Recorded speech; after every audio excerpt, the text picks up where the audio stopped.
Hi, morning mga BFF. Magluto tayo ngayon ng adobong chicken. Ayan, pagsamasamahin lang natin. Isang style ko to ng pagluluto ng adobo.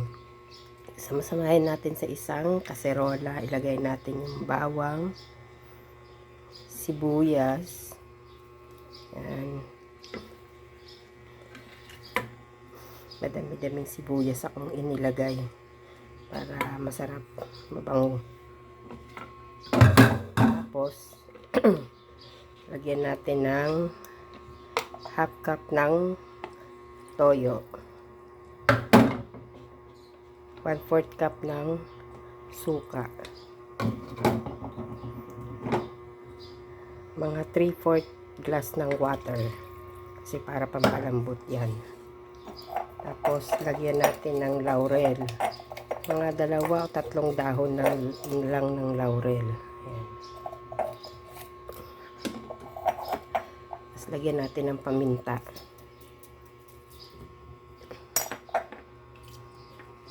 Tapos yung 1 teaspoon ng magic sarap. Ayan mga BFF. Pagsamasamahin lang natin yan. Tapos dyan na natin yan. Haluin ko lang ng aking mahiwagang hands. Malinis naman yan. Tapos saka natin siya isa lang mga guys.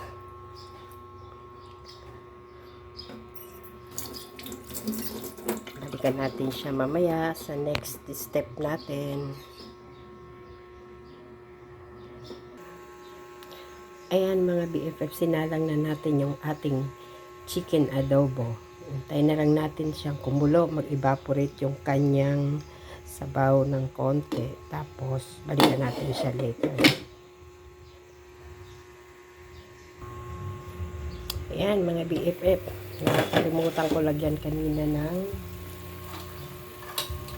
1 teaspoon ng sugar. Ayan. Kasi naubos na yung aking liquid seasoning, kaya hindi ko nalagyan, sugar na lang lalagay ko. Hintayin lang natin siya na mag-evaporate ng konti yung kanyang sauce.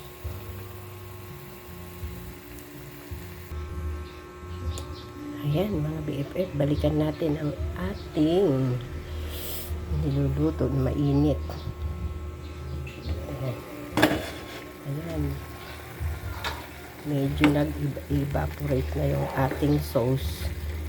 Tanggalin natin yung ating sauce. Salin natin sa isang bowl. Tayin muna natin siya para maalis natin yung ating sauce. Init.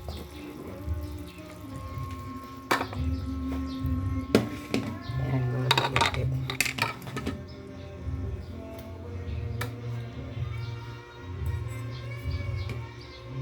Salin lang natin siya.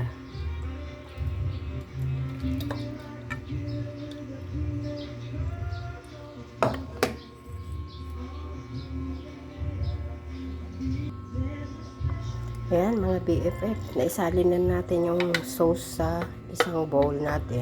Tapos ngayon, ito wala na ng sauce, isa lang na natin ulit siya. Tapos lagyan natin siya ng konting cooking oil.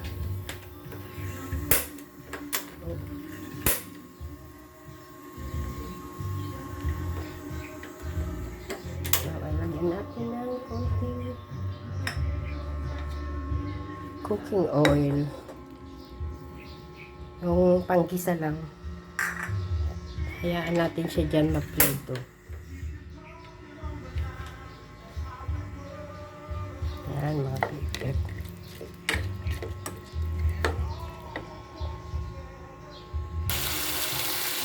Ayan mga BFF. Hintayin natin siya na maprito-prito siya ng konti dyan sa mantika.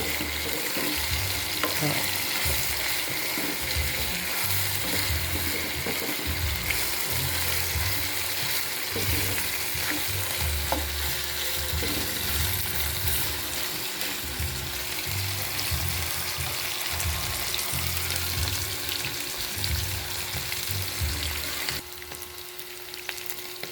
mga BFF, naprito na yung ating, naprito-prito na siya. Yung ating chicken. Ngayon, pwede na natin ibalik yung ating sauce na tinanggal kanina.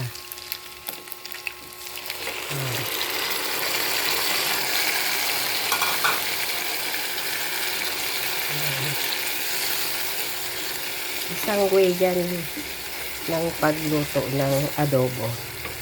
Pork or chicken, pwedeng ganyanin.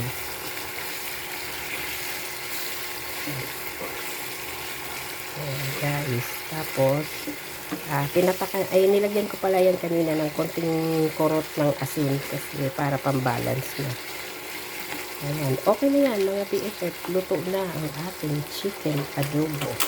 Ilagay na lang natin siya. Isalin natin siya sa isang serving plate. O, diba?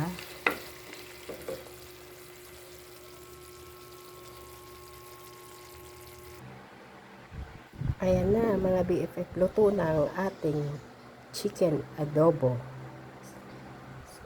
Ibang style ng pagluluto. Diba? Mas pinasimple. Bye bye guys. See you next luto sa kusina ng Blind Cusinera. Thank you for watching sa aking YouTube channel. Yun, Blind Cusinera. Bye bye. Thank you guys.